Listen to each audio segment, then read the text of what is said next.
The Barbarian King has already gone through many changes, whether it be by leveling up and becoming stronger than ever before, or whether it be something more major like becoming a champion gladiator fighter, or becoming the king of the pekkas. But despite all those major changes, he has not yet been through a change as major as the most recent one, where the Immortal Barbarian King died and became the Skeleton King. So stay tuned for today's story that will go over the Skeleton King's origin story.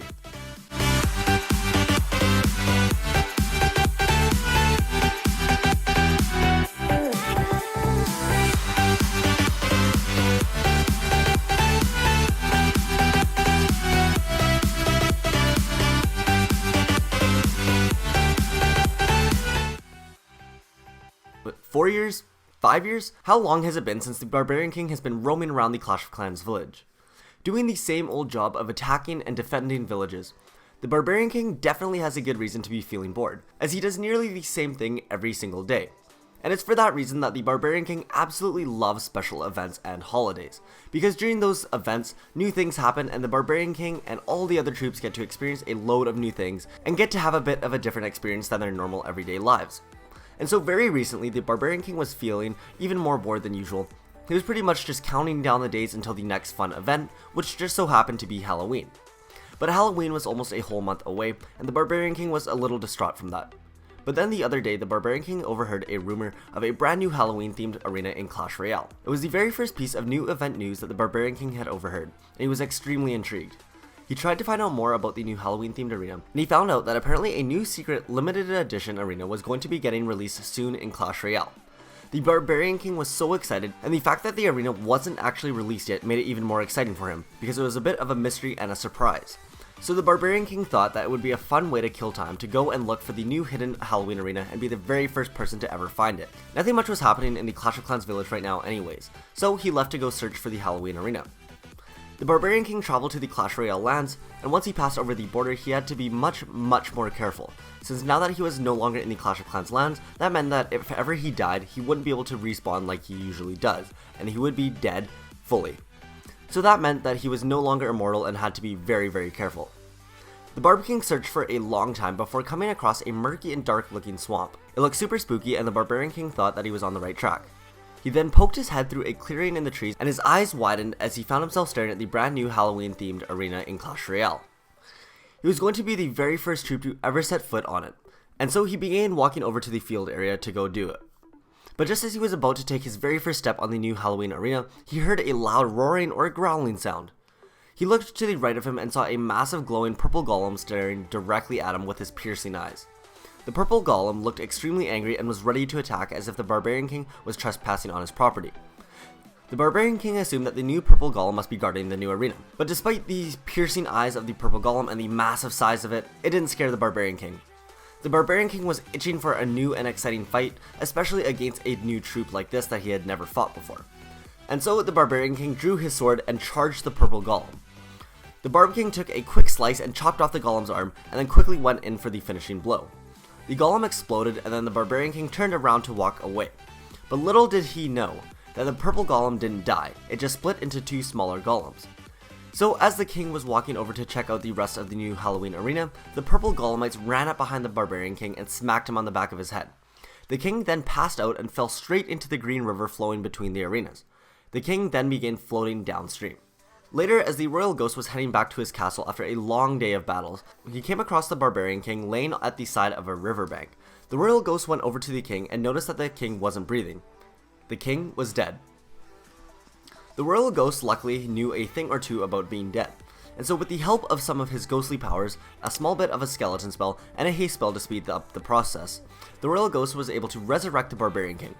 Unfortunately though, the royal ghost was no necromancer or witch, and probably should have went and gotten the witch or the wizards to help him.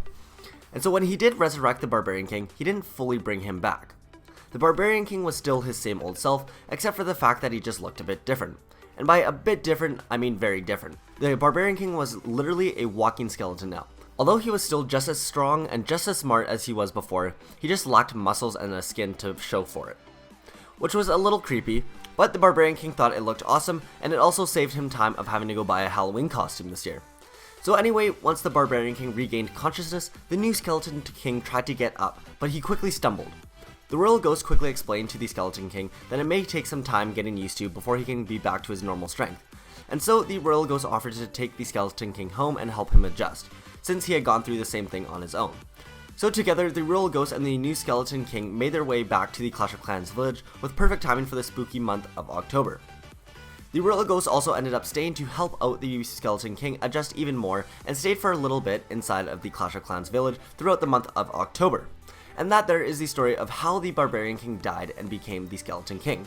Hopefully you guys did enjoy. If you guys want to stick around for some live attacks with a new face cam that I've been doing more recently, go ahead and stick around for that. Also, don't forget to like the video, and I'll see you guys in 2 seconds. Hey, what's going on, you guys? Thank you so much for coming out to watch today's video. I know it has been a little bit of a while since my last post, but hopefully my stories still do sound about the same, and hopefully it was still interesting nonetheless. As you can see here, I have not logged into Clash of Clans for a while, and the October season challenges are here with the new Skeleton King. Obviously, that's what you guys are all here for this video for. But I actually have not bought the new Skeleton King or Seasons Pass actually in quite a while, at least for Clash of Clans. For Clash Royale, I've still been keeping up to date with all the Seasons Passes, but for Clash of Clans, I haven't been having enough time to be playing and getting the Gold Pass. So I believe the last one that I did get was the Pekka King. But yeah, in spirit of today's story, which was the Skeleton King, I think we're going to go ahead and hop into a battle here. It has been quite a long time since I've done a battle, so we're going to hopefully get some loot, maybe get an upgrade or two going here, and we'll just go from there, see how that goes. So let's go ahead and hop into a battle here. Luckily, I have an army fully trained up, so let's go ahead and hop into a battle. A quick little update about my channel so far. I do have, I do have a couple stories pre-uploaded already. Like I know I've been promising the healer story for a very, very long time. That story is completely done. It's a 2-part story, and I finished both parts. Those are totally ready to be uploaded once I get a little too busy with university. I'll be posting those. But for now, obviously, I just did the Skeleton King story, and then in the future, the Elixir Golem and Clash Royale just came out, so I'm going to be making a story on that, and then probably also the Golem as well, because that goes decently well with the Elixir Golem story. But anyways, before I get more into what is coming up next on this channel, let's go ahead and finish off this attack here. So I want that Dark Elixir, so I'm going to go ahead and attack from the bottom right, because he's definitely loaded up this top left area with a ton of traps. So we're going to outsmart him here, hopefully, or we're going to get embarrassed. And we're going to play quickly one balloon here, test for some Seeking Air Mines, then we're going to play some Electro Dragons here to start cleaning up some of the side.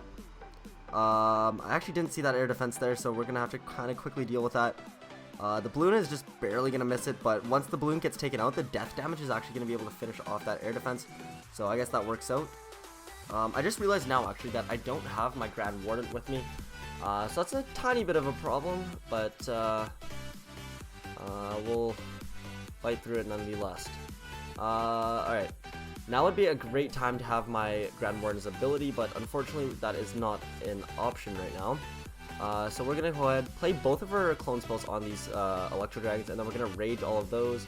We're going to freeze the Inferno Tower and then the Expo as well. And then once these guys get a little closer, I want to rage them one more time. Right now they're sitting inside the rage, so I don't really have a use for it. Ooh, alright, Archer Queen's going to go down. I popped her ability a little bit too late. There's no is there a point raging? Okay. I waited a little too long on that rage. But anyways, looks like we have lost a bit of our touch here. We aren't going to fail the attack. We're going to get 58%, or 59%, pardon, which is slightly better than no stars, I guess. But still not good enough for a YouTuber. Alright, don't worry. I'll go back. I'll practice that for next video. I promise I will get at least 2 stars. Promise. Or at least either I'll get 2 stars, or I'll just keep re-recording until I finally get it. Alright, but anyways, do another one and embarrass myself any further than I already have. So I'm just going to go ahead and leave it at that. And like I was saying, for future stories, the healer stories are all done. I'm going to do the Elixir Golem, the Golem, and then I still really want to try and go into Brawl Stars, but honestly, it's really busy right now, especially with university, so I likely won't be getting into Brawl Stars for a little bit, but it is on my radar, and it is something I really want to try doing. Just hopefully, please bear with me, and I will try and get to it. But anyways, make sure you guys do keep commenting down below any story ideas that you guys would like to see next. I always go through them. I give you guys shoutouts at the beginning of the video if you requested a certain story and I'm actually doing that story. If you guys want a shout out, make sure you like, comment, and subscribe. As you can see throughout the video, I do give away a lot of free shout outs. So if you want a chance to be featured inside of one of the videos, it's really easy. Just like, comment, and subscribe. As easy as those 3 steps. But anyways, thank you guys so much for watching, and I will see you guys very soon inside of the story, or the Golem story, or the Halloween special movie episode that I am going to be coming out with very soon. So anyways, I will see you guys all hopefully very soon. Peace out.